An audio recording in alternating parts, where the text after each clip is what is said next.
নমস্কার বন্ধুরা, সোমা কিচেনে আপনাদের সবাইকে স্বাগত। আজকে আবারও একটা নতুন রেসিপি নিয়ে আপনাদের সামনে চলে এলাম। রেসিপিটা আজকে দেখতেই পাচ্ছেন, হাতে আমার আছে বাঁধাকপি, আর এখানে আমি মাছের মাথা রেখেছি। বাঁধাকপি আর মাছের মাথা দিয়ে একটা ঘন্ট বানিয়ে দেখাবো। তো প্লিজ ভিডিওটা স্কিপ না করে প্রথম থেকে শেষ পর্যন্ত দেখার অনুরোধ রইল।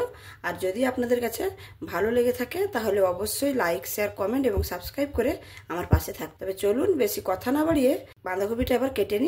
এবার আমি বাঁধাকপিটাকে কেটে নেব। একটা ছুরি নিয়েছি, ছুরির মাধ্যমে, আপনারা চাইলে বটিতেও কেটে নিতে পারেন। প্রথমে আমি ছুরিটা দিয়ে মাঝখান থেকে দুভাগ করে কেটে নেব, দিয়ে একদম ঝিরি ঝিরি করে আমি বাঁধাকপিটাকে কেটে নেব।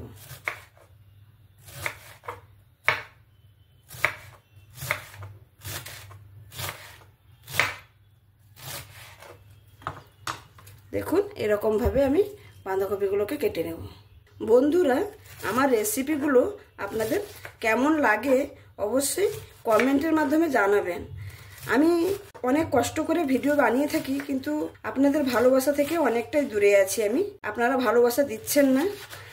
তো প্লিজ আমার রেসিপিগুলো যদি আপনাদের ভালো লেগে থাকে তাহলে অবশ্যই আমার পাশে থাকবেন, আর অবশ্যই অনেক অনেক করে শেয়ার করবেন, আর আমাকে কমেন্টের মাধ্যমে জানাবেন যে আরও কিছু দেখতে চান, কীরকম রেসিপি দেখতে চান, তাহলে আমি সেরকমভাবে কিছু করে দেখাতে পারবো। আমাকে অবশ্যই আপনাদের পাশে রাখুন, ভালোবাসা দিন, আমারও খুব ভালো লাগবে। আমি আরও সুন্দর সুন্দর রেসিপি আপনাদের উপহার দিতে পারবো। দেখুন, আপনাদের সঙ্গে কথা বলতে বলতে আমার এই বাঁধাকপিটা কাটা কমপ্লিট হয়ে গেল। আর এই বাঁধাকপির রেসিপিটা আমি জানি সবাই কিন্তু জানে, কিন্তু প্রত্যেকের বাড়িতে আলাদা আলাদাভাবে রেসিপিটা তৈরি হয়। সেইটাই আমাদের বাড়িতে কীরকমভাবে আমরা তৈরি করি বাঁধাকপিটা, সেটাই আপনাদের কাছে নিয়ে এসেছি। প্লিজ দয়া করে আপনারা ভিডিওটা দেখবেন আর আমার পাশে থাকবেন, আমাকে অনেক অনেক ভালোবাসা দেবেন, আর ভিডিওটাকে অনেক অনেকভাবে শেয়ার করবেন। আমার এখানে বাঁধাকপিটা সম্পূর্ণভাবে কেটে নিয়েছি। এবার আমি এটাকে সাইডে রেখে দেব। এখানে আমি বাঁধাকপিটা কেটে একটা ঝুড়ির মধ্যে তুলে নিয়েছি আর ভালো করে ধুয়ে নিয়েছি।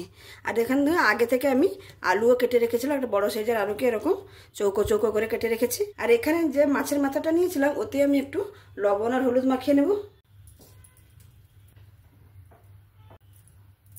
লবণ হলুদটা দিয়ে ভালো করে মাছের মাথাটার মধ্যে লবণ হলুদটা মাখিয়ে নেব।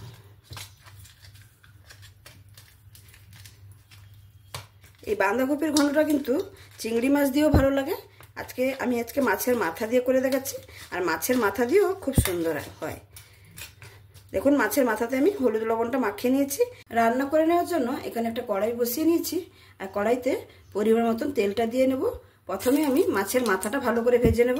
তেলটা সুন্দরভাবে গরম হয়ে গেছে, এবার আমি মাছের মাথাগুলো দিয়ে দেব।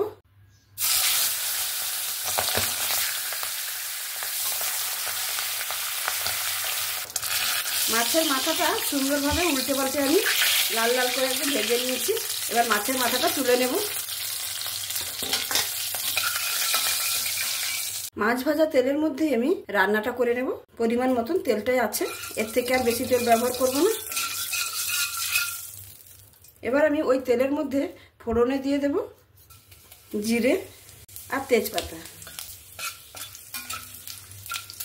জিরে আর তেজপাতাটা সুন্দর একটা গন্ধ বেরোলে দিয়ে দেব পেঁয়াজ কুচি।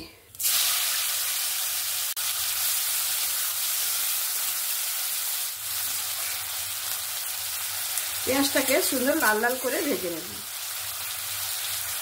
পেঁয়াজটা সুন্দর লাল লাল করে একদম ভেজে নিয়েছি। এবার আমি এখানে দিয়ে দেব টমেটো আর কাঁচা লঙ্কা। দুটো চেরা কাঁচা লঙ্কা নিয়েছি, আর বড় সাইজের একটা টমেটোকে কুচিয়ে নিয়েছি। এই টমেটো কাঁচা লঙ্কাটা ভালো করে একটু ভেজে নেব। টমেটো কাঁচা লঙ্কাটাও ভালোভাবে ভেজে নিয়েছি।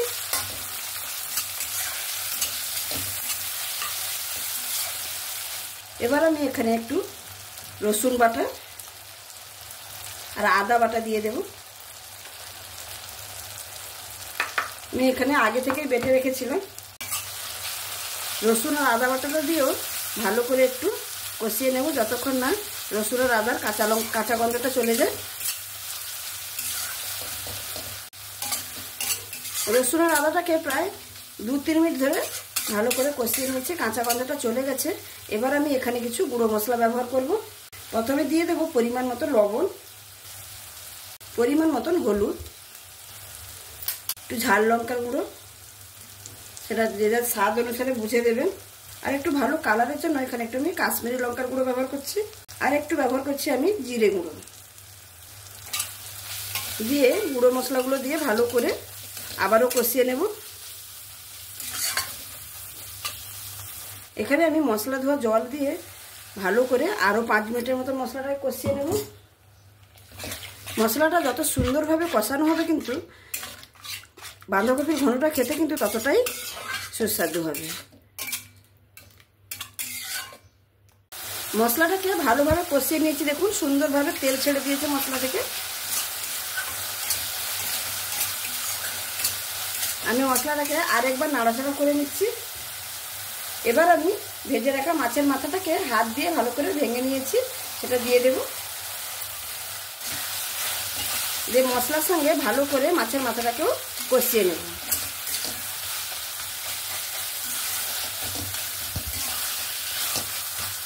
মশলার সঙ্গে মাছের মাথাটাকেও ভালোভাবে কষিয়ে নিয়েছি। এবার আমি বাঁধাকপি আর আলুটা দিয়ে দেব।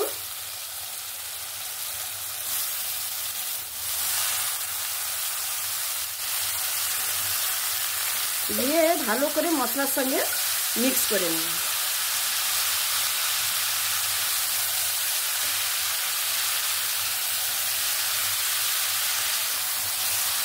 ভালো করে মশলার সঙ্গে বাঁধাকপি আর আলুটা মিক্স করে নিয়েছি।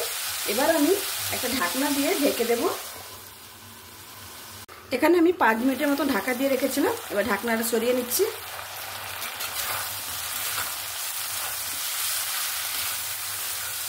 দিয়ে আবারও ভালো করে নাড়াচাড়া করে নেব।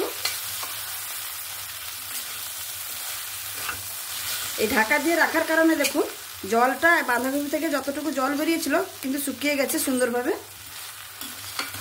বাঁধাকপির এই জলটাকে সুন্দরভাবে শুকিয়ে নিতে হবে, তবে গিয়ে বাঁধাকপি কিন্তু খেতে দুর্দান্ত স্বাদের হবে। আমার জল তো সম্পূর্ণভাবে শুকিয়ে গেছে। এবার আমি এখানে পরিমাণ মতো একটু জল দিয়ে দেব।